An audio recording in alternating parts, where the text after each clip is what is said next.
it's highly racist and highly ridiculous. It is. You're absolutely right. It is. And you're on the money as well. It is about school districts. It is absolutely about school districts. All right. And this affects everything from their performance, whether they're likely to be in poverty. It affects everything about their upbringing, right? Now, you might be asking yourself, after Brown v. Board, why is it that schools are still so segregated, namely in the North? That's right, I said it. Enough with the fun. We got to get to sad stuff. By sad, I mean more like seriously. So, the U.S. student population is more diverse, but schools are still highly segregated. Now, this is the article that brought me onto this tangent today. I have already pre-brought up all of the tabs that I'm going to be going over, so we're going to plow right through this content, okay? And if we get through each consecutive story long enough or within a enough amount of time, I will go ahead and play a game later on stream.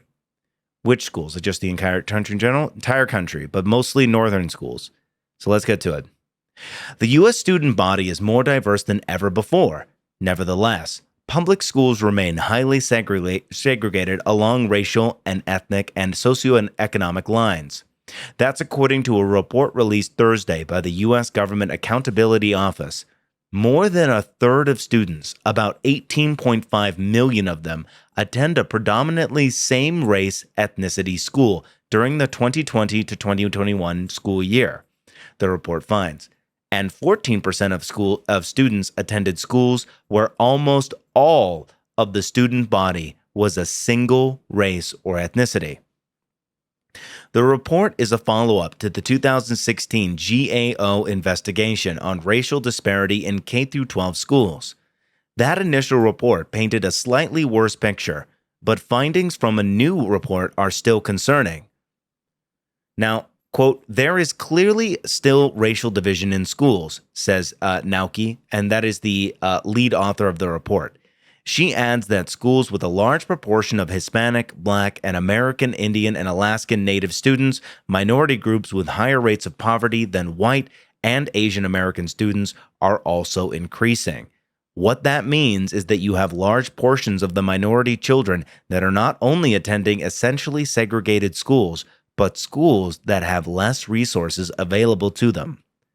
Now, this is a little handy-dandy graph here. This is the proportion of non-white students in K-12 schools has been rising.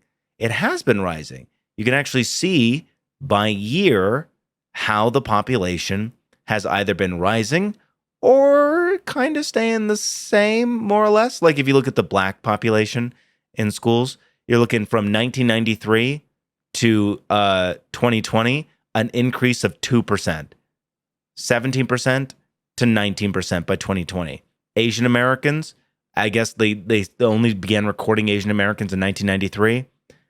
Roughly not too much of a difference. You have a jump here, and then it goes from 4% to 7%. Fuck yeah, demographic displacements of white people. Woo! Now, the Hispanic population is actually growing. By the same period that we looked at the Black population, in 1993, you're looking at 14% compared to 2020 at 27%. While the Black population has remained largely unchanged when it comes to the percentage of school populations, the Hispanic population has been steadily rising. There are layers of factors here, she says. They paint a rather dire picture of the state of schools for a segment of the school-age population that federal laws were designed to protect. Now, segregation has historically been associated with Jim Crow laws of the South, but the report finds that in the 20 to 21 school year, the highest percentage of schools serving a predominantly single-race ethnicity student population, whether mostly white, mostly Hispanic, or mostly Black, etc., were in Northeast and the Midwest. Does this show the schools compared to city neighborhoods just in general? No. So where it's talking about, so this is a general problem, but where it is the most pronounced is in the Northeast and the Midwest. Yeah. Yeah, it seems like they're leaving the fact that public schools demographics are based on districts. Well, so we're going to get to that actually. Hold that thought, Progressive Squirrel. Now, school segregation has, quote, always been a whole country issue, says U.S. Representative Bobby Scott, a Democrat of Virginia, who leads the House Education and Labor Committee. He commissioned both the 2016 and 2022 reports. The details of the strategies may be different, but during the 60s and 70s, when desegregation cases were at their height, cases were all over the country. How do I get 8 people out of your house? You fart really, really loud, and it has to be super stinky. That's how you do it. Schools are becoming more segregated in the current data. It's crazy. Isn't it? I agree with that, Shane. Absolutely, they are. Also, shout out Shane. How you doing, buddy? How you doing? Everybody, please go give Shane a follow, a fellow history nerd. And you're going to love today's special because we're doing a history special, partially modern history, and it'll be relatively short, but it is a history special. All right? Or mace. Maybe don't assault them. Blow a hole in your ceiling with shoddy. A fat bowl of Keith is getting nice. Love that for you, Entrama. My girlfriend is out of Keith right now. She is very sad. Okay. They're eating the food? Damn. Take a shit in the food. Just do it. The GOA analysis also found school segregation across all school types, including traditional public schools, charter schools, and magnet schools. Across all charter schools, which are publicly funded but privately run, more than a third were predominantly same race ethnicity, serving mostly Black and Hispanic students. Now, the history. Nowicki, who is the author of the report, and her team at the GOA say that they are not surprised by any of the report's findings. They point to the historical practices like redlining that created racially segregated neighborhoods.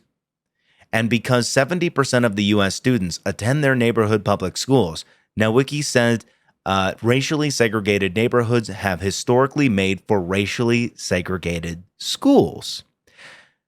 Now, I want you to keep this in mind in the back of your head when we talk about school districts, right? Because fundamentally, what we're going to find out is that segregation in the North and the South are treated very differently in effective. Like in their effective segregation, the South was very hard-lined and down by like law, written in the code saying Black students will not attend the same schools as white students, right?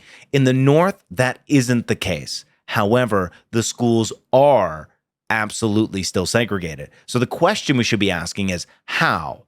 And that being said, what keeps getting brought up in this report and what we're going to find as a running theme is school districts. So keep that in mind. Really harassment. Stupid. How does a non-binary ninja kill their enemies? They slash them. I know. It's great. That's a good joke. I still have to argue about how much redlining affects modern people all the fucking time. People are like, but they ended that 30 years ago. Yeah, shame. There's a great book. I don't know if you might have read it already. I think it's called White Flight. I might be misremembering it, but essentially it's about how redlining never ended. With homeowners associations, with mortgage companies, they found ways to get around the explicit language of racially segregating neighborhoods so that they could effectively still racially segregate them. That never ended. Turns out when you really don't have a department overseeing these kinds of policies, people kind of just keep doing what they were originally doing. The biggest problem that we're looking in this country in the South was that Reconstruction ended too early. And the biggest problem in the North is that it was never done in the first place. Now, there are historical reasons why neighborhoods look the way they look like, she explains, and some portion of that is because of the way our country chose to encourage or limit where people could live. Through the 1968 Fair Housing Act outlawed, though the 1968 Fair Housing Act outlawed housing discrimination on the basis of race, the GAO says that in some states, current legislation reinforces racially isolated communities. Quote, our analysis showed that predominantly same-race ethnicity schools of different races and ethnicities exist in close proximity to one another within districts, but most commonly exist among neighborhood districts. Now, here we go. We're coming on to the thing. What did I mention earlier? My city, Salisbury, MD, did a great job cutting up the districts to include a nice blend of the communities for each school. Town communities might still exist due to old redlining, but nothing says you can't mix up the districts. Also, lingering socioeconomic and environmental inequalities maintain a lot of impacts of redlining. Also true. This is a multifaceted thing. This is a multifaceted problem. It is not one thing or another. And I think we all seem to recognize that. But just know if I don't mention like a specific point, absolutely feel free to leave it in chat and I will get to it.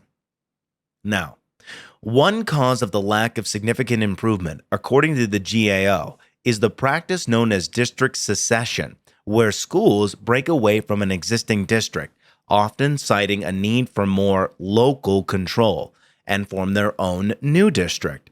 The result, the report finds, is that segregation deepens. Quote, in the 10 years that we looked at district secessions, we found that overwhelmingly, those districts were generally whiter, wealthier than remaining districts. Now, we have school districts that have seceded and are whiter than schools they left. So here you go. Original district before secession and the new district after secession. It jumps from 28% to 73%. You are looking at an almost 50% increase. That's fucking crazy.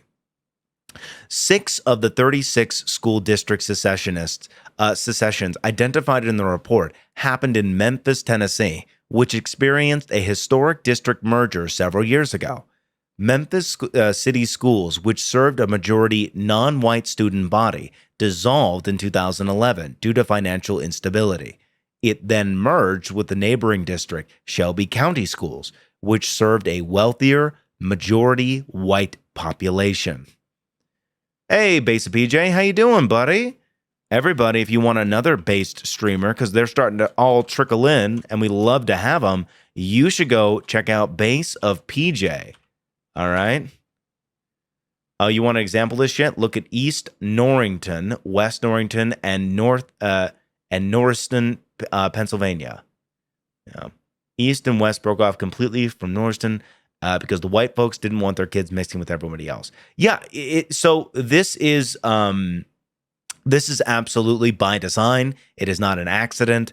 There's a reason that we use the term systemic racism, and this is an example of it. To say that this was not done intentionally or has not had racist outcomes at the very least would be to be very disingenuous at being charitable or a racist, if I'm being blunt. Joris Ray was a Memphis City School administrator at the time of the merger. He recalls that residents of Shelby County were not satisfied with the new consolidated district. They successfully splintered off into 6 separate districts. As a result, the GAO report says racial and socioeconomic segregation has grown in and around Memphis. All of the newly formed districts are whiter and wealthier than the one they left, which is now called Memphis Shelby County Schools. Quote, this brings negative implications for our students overall, says Ray, who has led Memphis Shelby County Schools since 2019. Research has shown that the students in the more diverse schools have lower levels of prejudice and stereotypes and are more prepared for top employers to hire an increasingly diverse workforce. I disagree with racism. I'm not a fan of it. Well, you know what? I'd be concerned if you were. I'd be concerned if you were. So based, even funner fact, Jack Posobiec is from East Norrington, and we both went to the same high school. Not the same grades, though. You know what? Listen, just put that on a t-shirt, okay? Just put that on a t-shirt. The GAO report finds that this pattern of municipalities removing themselves from a larger district to form their own smaller school district almost always creates more racial socioeconomic segregation. Overall, new districts tend to have larger shares of white and Asian American students and lower shares of Black and Hispanic students, the report finds.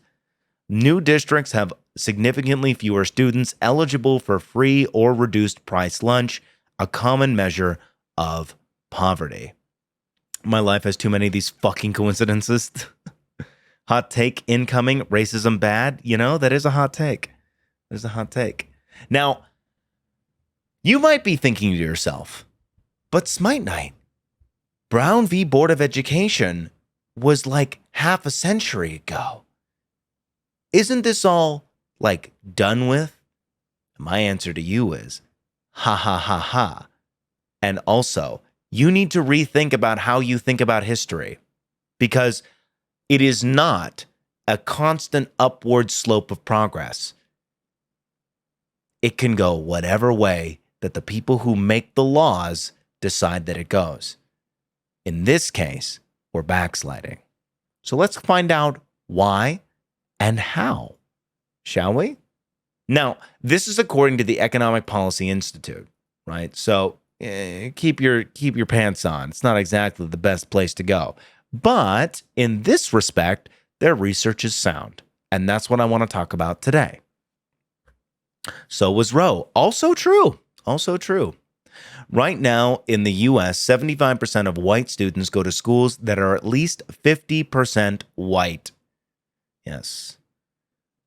Also true, and also a signal of a problem. But let's find out why today with the class. Now, schools are still segregated and Black children are paying a price. Now, well over six decades after the Supreme Court declared separate but equal schools to be unconstitutional in Brown v. Board of Education, schools remain heavily segregated by race and ethnicity. Now, what are the consequences of this lack of progress in integrating schools for Black children? By comparison, 60% of Latino students go to schools that are 75% POC, 59% for Black students. My school went from mostly white to pretty diverse from 2018 to 2022 when I was there. Interesting. Sounds like your school was bucking the national trend. That is cool for you, but it is unfortunately not the case for the rest of America. Now, this is again according to the Economic Policy Institute, so I'm sure that some of their negativity for this is going to be just, it hurts capitalism, but try to ignore that for a minute. It depresses education outcomes for Black students, as shown in this report. It lowers their standardized test scores. Also true, but we're going to get into why that is. It widens performance gaps between white and Black students. Also true. It reflects and bolsters segregation by economic status, with Black students being more likely than white students to attend high-poverty schools. It means that the promise of integration and equal opportunities for all Black students remains an ideal rather than a reality. Now, again, this is the National Economic Policy Institute. So, but nothing's wrong there. Nothing is wrong there. I'll give them that. I'll definitely give them that. Now, Black children are still relegated to separate and unequal schools. Findings on school segregation and student performance come from the National Center for Education Statistics, National Assessment of Educational Progress, NAEP, and most comprehensive study of education performance in the country. We use the most recently released data to describe school segregation and its consequences on math performance of 8th graders. These data show that only about 1 in 8 white students, 12.9%, attends a school where a majority of students are Black, Hispanic, Asian, or American Indian. We refer to this group collectively as students of color hereafter. In contrast, nearly 7 in 10 Black children, 69.2%, attend such schools. Is it cool to share a link? You're absolutely welcome to share a link, Shane. You are absolutely welcome to share a link. As shown in Figure B, which we'll get to Figure B, Black students are also in an economically segregated schools. Less than 1 in 3 white students, 31.3%, attend a high-poverty school, compared with more than 7 in 10 Black students, 74.4%. What is the U.S. population versus school population? Well, we did per capita percentage in the first graph here. Wait, not here. Sorry. Wait, was it here? I don't remember where it was. It showed their percentage in schools. So if you're looking at like what the Black percentage in like public school is as like to white students, I believe this is per capita. Then you're still looking at like an overwhelming like white percentage. Yeah. Sorry, we're getting ahead of ourselves. All right. How many POC are in the U.S. compared to white? Well, white people are becoming a minority, right? We're at 59%, I think. Is that right? What did Tucker Carlson have an aneurysm over? Was it 59 or 58%? I think this is the actual report they are pulling the data from, or at least the previous report. They might be citing more recent stuff in the article than you're reading. Maybe. I'll check it out. So this is did I click on this twice? I did click on this twice. This is the racial and ethnic enrollment in public schools. You should check out Canada's school system. Indigenous people are banned from speaking their language here, and they are not allowed to talk about their culture beneficially in private and public schools to this day. Jesus Christ. Don't Black people make up like 13% of the population? Makes sense if there was a 50-50 split. Black people make up more than 13% of the population, but yes, they do. They are disproportionately affected by racist systems in the United States, which we'll get into. White people being a minority, statistically speaking, whites have almost always been the minority. Not in the United States, Wolf Skeptic. You are mistaken about the United States. You are absolutely mistaken about the United States. Also, white doesn't exist. It's a concept. It's a social structure that is designed to be exclusionary. But we can talk about that another day. Talking about the world in general. I don't really know why you're talking about the world in general. All right. Between fall of 2009 and fall of 2020, the percentage of public school students who were Hispanic increased from 22 to 28%. The percentage of public schools who were white decreased from 54 to 46%, and the percentage of students who were Black decreased from 17 to 15%. Black children are 5 times as likely as white children to attend schools that are highly segregated by race and ethnicity. I like their Kool-Aid flavor. Me too. Now, Black children are more than twice as likely as white children to attend high poverty schools. All right. In America, race and poverty are intertwined, doubly disadvantaging Black students. The known connection between race, ethnicity, and poverty in the United States appears in the data in the composition of schools attended by Black children. Figure C shows that a Black child faces a very high probability of ending up in a school where the majority of her peers are both poor and students of color, while less than 1 in 10 white students, 8.4%, attend a high-poverty school with high shares of students of color. 6 in 10 black students, 60% do. In contrast, about a fourth of white students, 23.5%, attend schools where most of their peers are white and not poor, while only 3.1% of black children attend such schools. Okay, sneaks away. So again, I want to highlight the issue here, right? Before we get into the why this is still the case.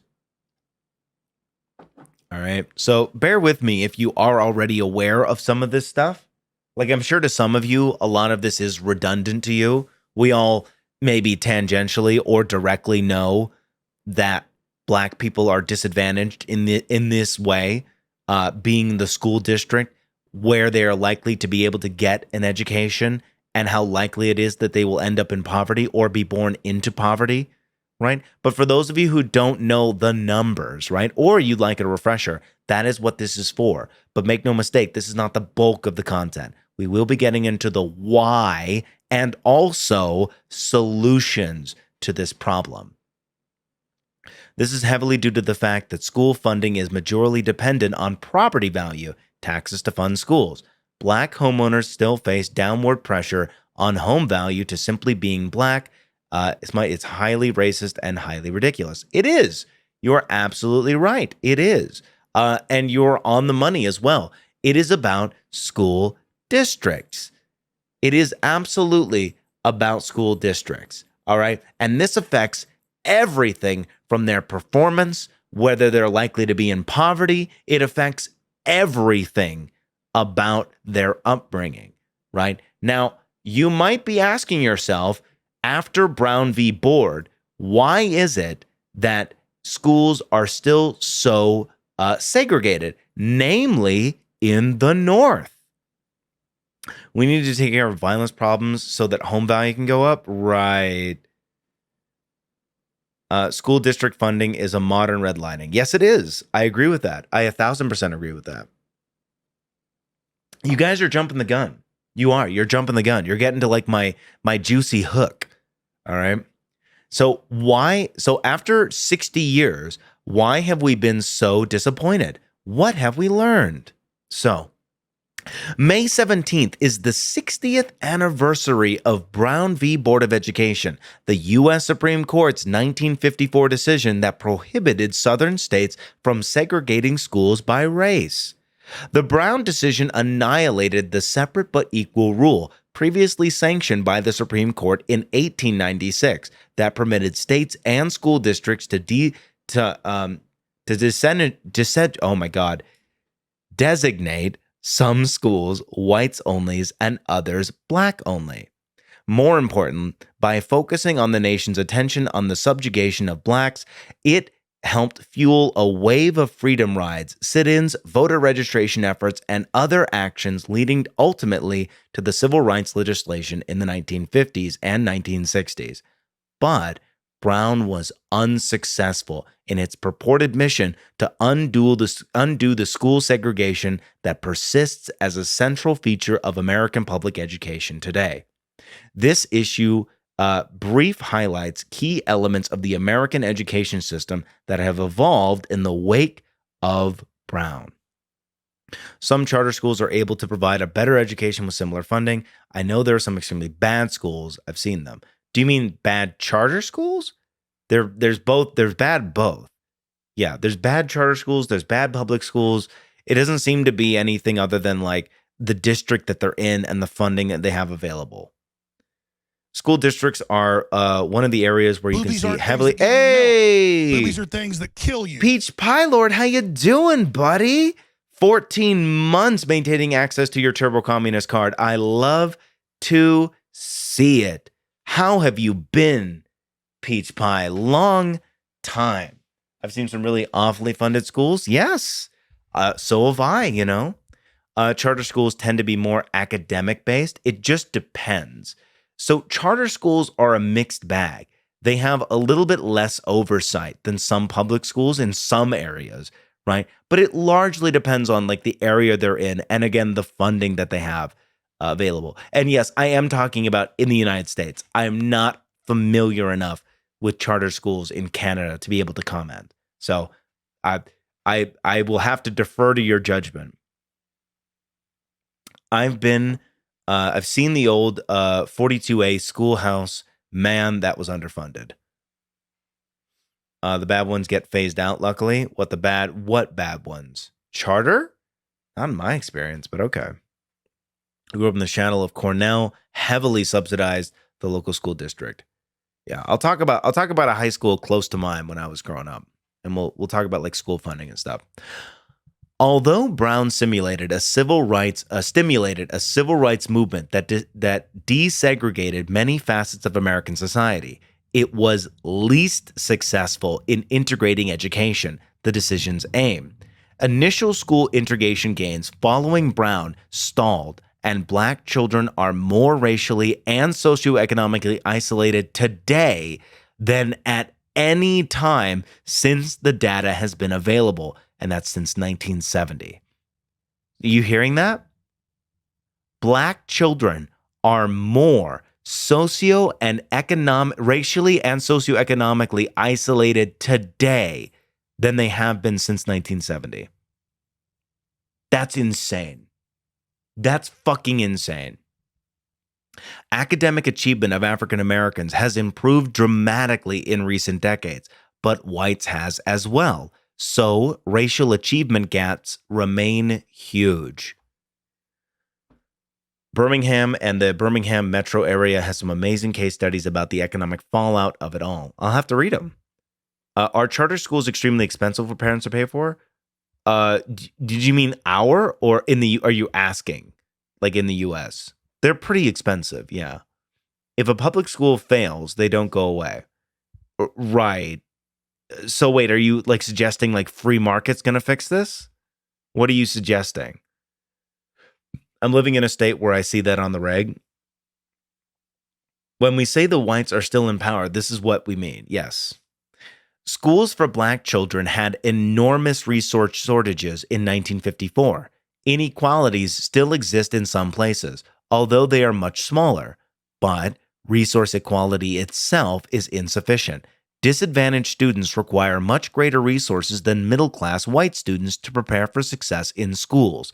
And that right there is where like the ideas behind affirmative action come from. You know, the things that right-wingers like fearmonger about? Don't get me wrong, affirmative action isn't great. It's kind of like a Band-Aid on a bullet wound at the end of the day.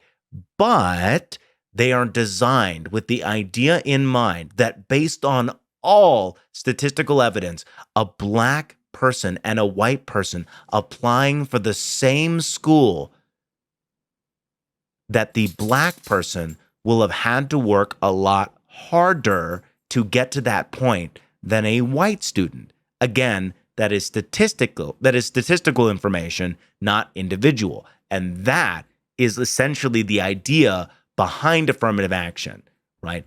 But that being said, it is insufficient to addressing this issue. It is, again, a Band-Aid on a bullet wound. However, right-wingers will claim that it is racism against white people because they want to cry and bitch and moan about a bunch of shit.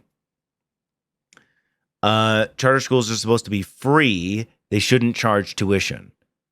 Well, they do charge. It's expensive in a different way. I should clarify that.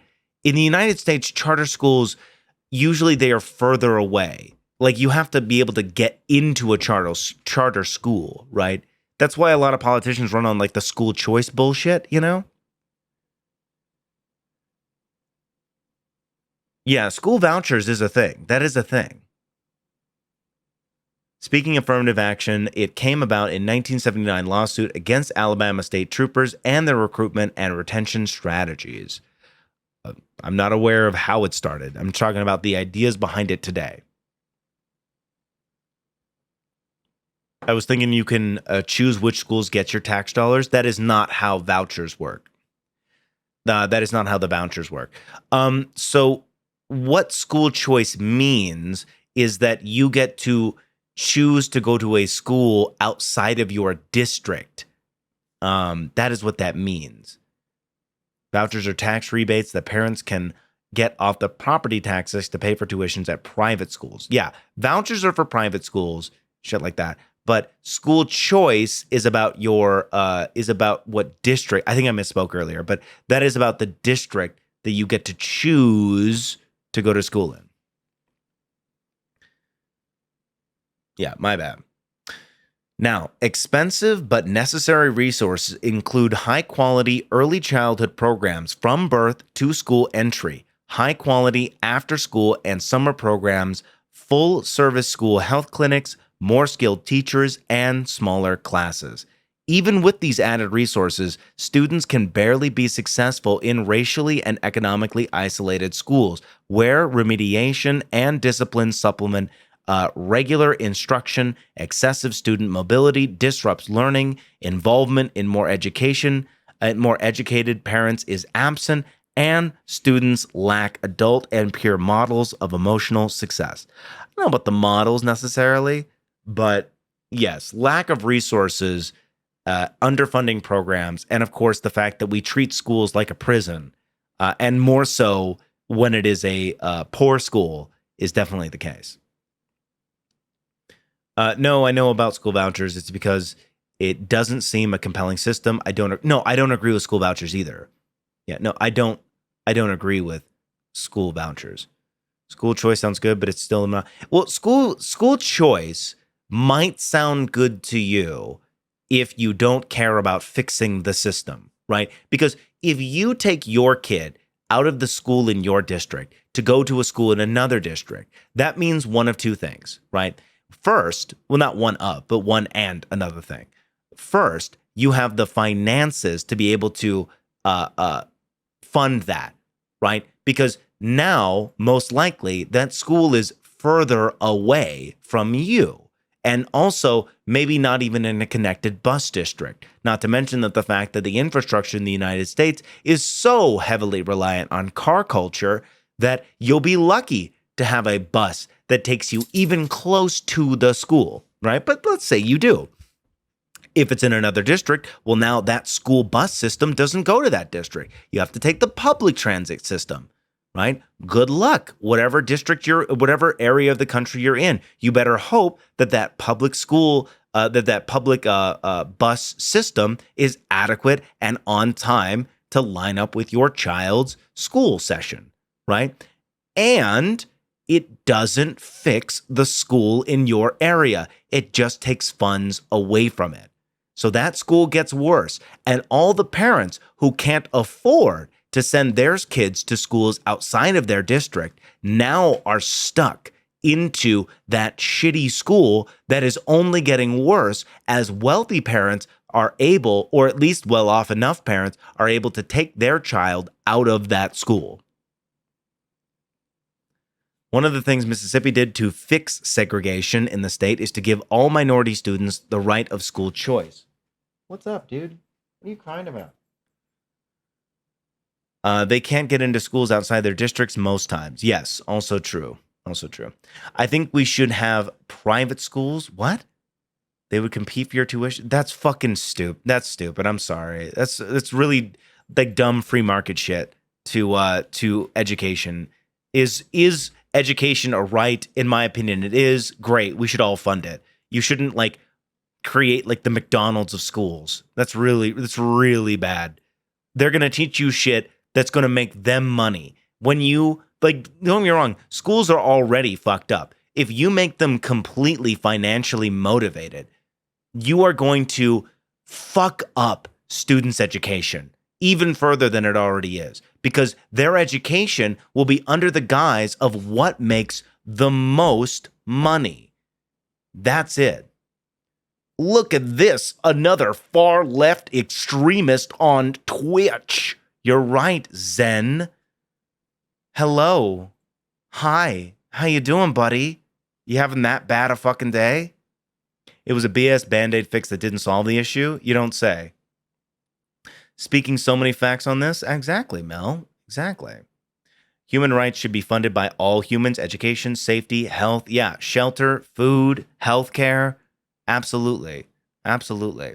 Now, continuing with this list, though, federal requirements that communities must pursue residential integration have been unenforced, and federal programs to subsidize movement of low-income families to middle-class communities have been weak and ineffective. Correcting these policy shortcomings is essential if the promise of Brown is to be fulfilled. And exactly that is the case. Right now, you might be asking yourself, after Brown v. Board of Education in 1954, what stopped schools in the North specifically, right, from desegregating? Now, the simple thing is what we've all been hinting at previously, which is school districts. Now, you might be asking yourself, hey, isn't this something that might come up between the Supreme Court at some point? Like, if schools are still segregated, right? Even if Brown v. Board said that there is no constitutional right to a segregated school, and in fact, segregated schools are unconstitutional. However, effectively, schools are still segregated due to districts. Wouldn't that have come up? You're right. It would have come up, and it did come up, and thus introduced, first off, Piper, come here. All right, you want attention. First off, there's this dog. Look at this dog. Look at this little precious, annoying girl. You're so annoying. I love you. You're so fucking annoying. Sorry. You guys are cool though, I gotta admit. Takes guts to say this stuff. I don't think so. Twitch is very like open to left people. It's pretty cool. What you are describing is a public school choice if the government is not paying its private. Yeah. He's a dog, huh? What are you doing? Ah! Your breath smells like hot sewage. You know that? It smells like hot sewage. All right, Piper? All right, I've given you attention. Go lay down. Go. Don't look at me like that. Go. Good girl. Twitch is left as fuck. It is pretty left, which is cool, because like nowhere else is. So, if we have one space, which we do share with right-wingers, because right-wingers are here, I'm okay with that. Those are charter school. Oh, you're talking about that. Just don't talk about saltines. I talk about saltines all the time. They're all private companies. Welcome to capitalism, Wolf Skeptic. What do you want me to do? Like, do you want me to stream by just yelling into the woods? Is that what you want? All right. Now, back to what I was saying. If you think that Brown v. Board of Education would bring up the lawsuit to the SCOTUS about the fact that school districts still effectively make schools segregated, I would love to introduce you to Milliken, whatever, v. Bradley. All right? That is where we're at.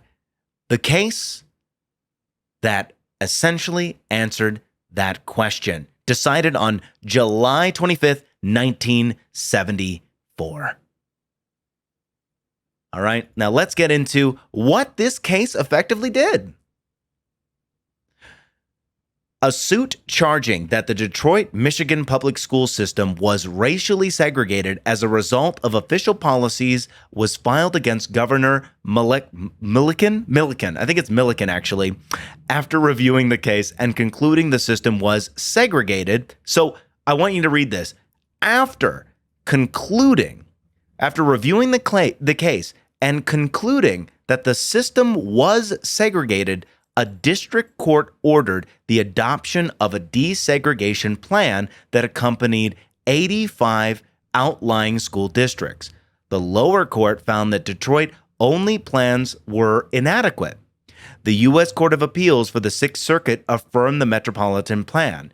This case was decided together with Allen Park Public Schools v. Bradley and Grosse Pointe Public Schools v. Bradley. Now, the question before SCOTUS: did the federal courts have the authority to impose a multi-district desegregation plan on school districts outside the Detroit area? Now, the conclusion: in a 5-4 decision, the court held that with no showing of significant violation by the 53 outlying school districts and no evidence of any interdistrict violation or effect. The school district's court's remedy was wholly impermissible and not justifiable by Brown v. Board of Education. The court noted that desegregation in the sense of dismantling a dual school system did not require any particular racial balance in each school, grade, or classroom. The court also emphasized the importance of local control over the operation of schools. Essentially, go fuck yourself, do it yourself. If you think that your school district is segregated, sounds like you just got to get into local politics rather than have us, the highest court in the goddamn country, say that Brown v. Board of Education, despite the fact that the lower courts found that the Detroit public school system was segregated, said that therefore still it is not the federal government's authority to come in with a multi-district school plan. And that is the underpinning for why school districts have been allowed to exist the way they do, despite the fact that they are most certainly, by every data metric we have looked at today, segregated. So we're still looking at segregation in America, in U.S. schools, despite the fact that Brown v. Board of Education has declared that unconstitutional, because school districts make up the bulk of how schools are organized and populated, and those were determined not to be the jurisdiction of the federal court. Sucks to suck. Just get into local politics, fivehead. That's it. You're fucked. Isn't it great? Isn't it great, guys? Isn't it great? Isn't being American great? Woo! I just love the Supreme Court when they pass something apparently as useless. Sorry. Thank you for the follow. Hypnosis. Thank you. But when they pass something as useless as Brown v. Board of Education, what should be a landmark case for the United States. Listen, your schools can be segregated as long as you don't outright say that.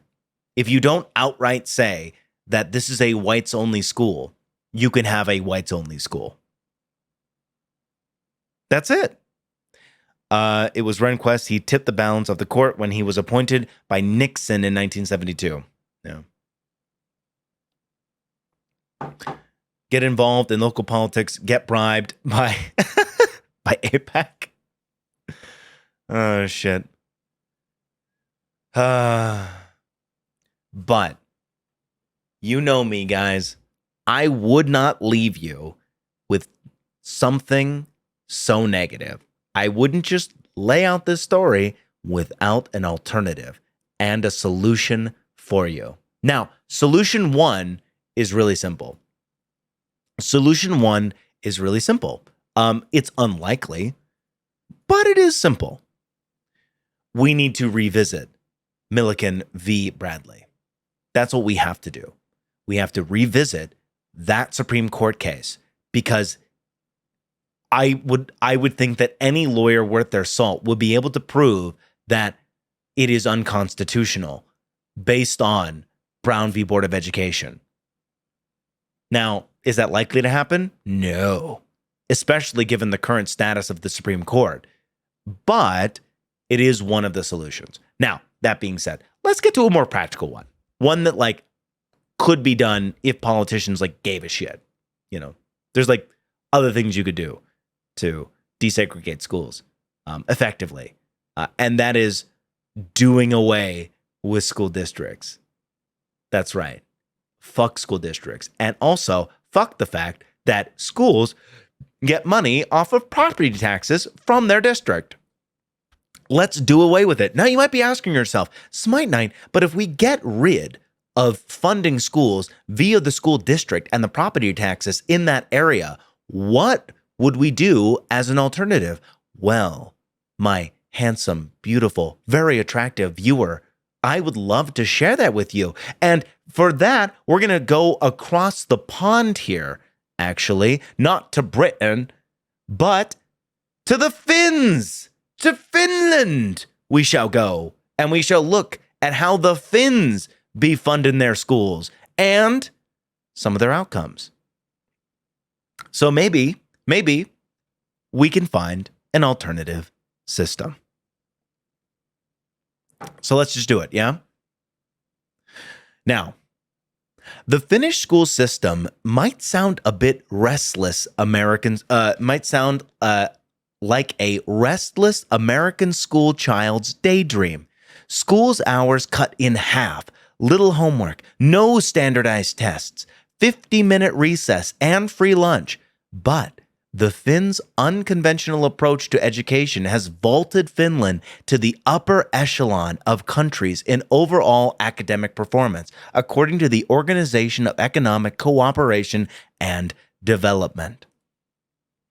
Finnish students have ranked at or near the top program for international students' assessments ever since testing started in 2000. In most recent assessment in 2009, they ranked 6th in math, 2nd in science, and 3rd in reading. By comparison, the U.S. ranked 30th, 23rd, and 17th, respectively, of the 65 countries' economies. Richest country on the planet. We ranked 30th in math, 23rd in science, 17th in reading. Woo! It's also ironic that Justice Blackburn, appointed by Nixon, wrote the Roe v. Wade decision. It set the stage for the right-wing betrayal theory and pushed ideologically focused justices on the court. I have to disagree in some ways. Those ranks are not as solid as one would think. Well, you can disagree with it all you want, but that's actually not why we're here today, believe it or not. We're actually not here to talk only about the Finns' academic performance, but more importantly, how they fund their schools. So let's get to how it works. In the last decades, U.S. and Finnish education policies have appeared to be moving in opposite directions.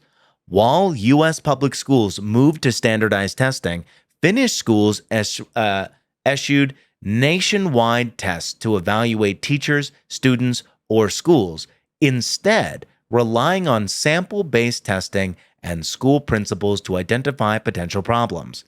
While U.S. schools are locally funded, usually from property taxes, and rewarded based on high performance through programs such as the U.S. Department of Education's Race to the Top grants, Finnish schools are nationally funded based on the number of students. Schools are provided with additional funding if they have a higher proportion of immigrants or students whose parents are uneducated or unemployed. Did you fucking hear that? Did you hear that last part? I'll read it again for you, okay? I'll read it so you can see my lovely face as the rage and also like the hope collide within my brain to form what I can only describe as a mild aneurysm. While the U.S. schools are locally funded, usually from property taxes, Finnish schools are nationally funded based on the number of students. Schools are provided additional funding if they have a higher proportion of immigrants or students whose parents are uneducated or unemployed. U.S. schools provide funding based on their districts and how well they do. If a school district in the United States is low income and the property taxes are relatively low, therefore, then that school performs worse. It literally has less resources to put into the school. School performs worse, they don't get enough funding because we have a reward system here. You do good, we give you more money. But if you can't do good, because the first parameter means that you won't do good, you won't get the extra money. Do you see the do you see it? Do you see the giant circle problem that's there, that's causing our education to fall behind like half of the current developed nations? Okay. But the Finns, not only do they not do school district funding, but rather a complete national fund, depending on how many students are in a school.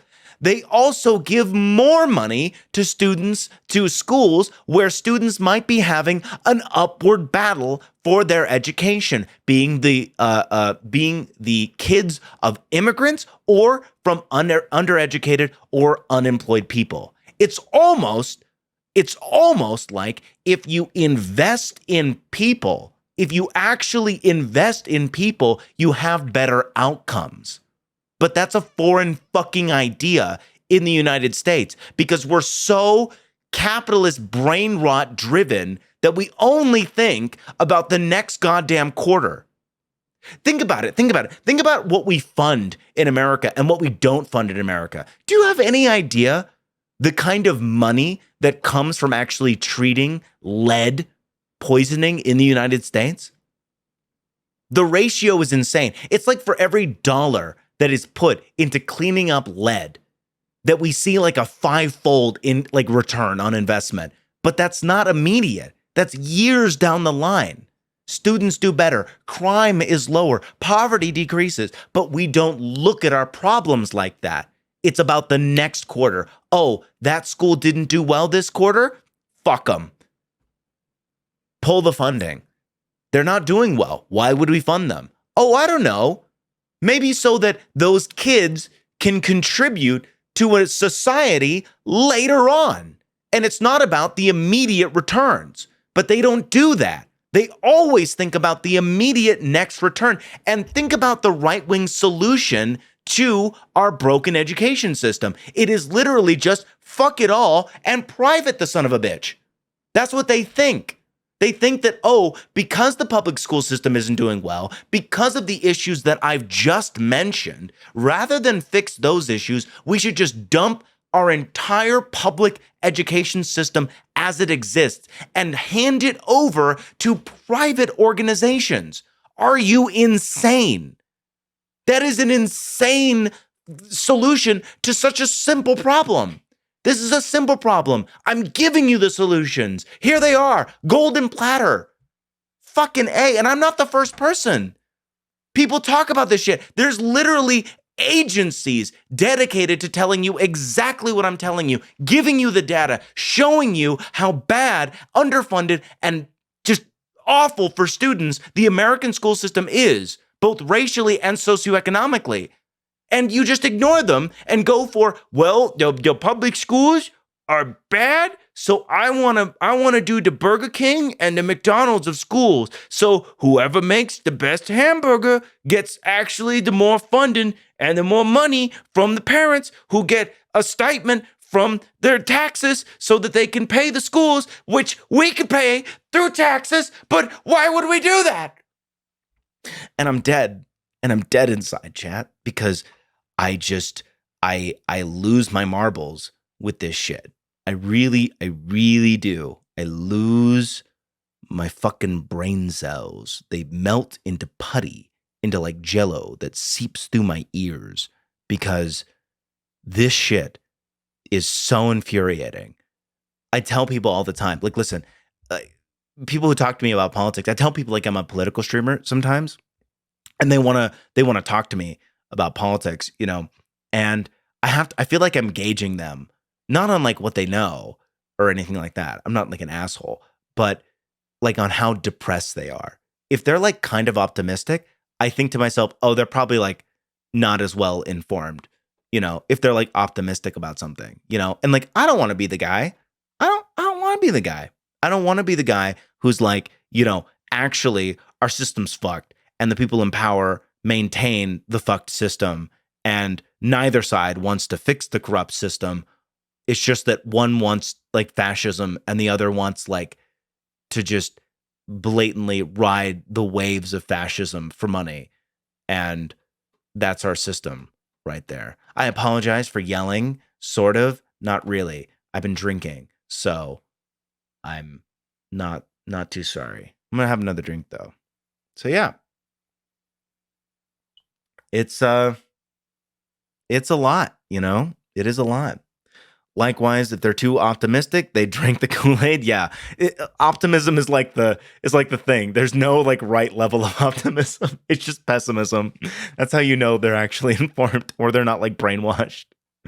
I try to be optimistic about knowing about doing stuff, even though it really just black pills all the way down. Listen. I don't want you to come away from this stream being black pilled. That's not why I do the content that I do.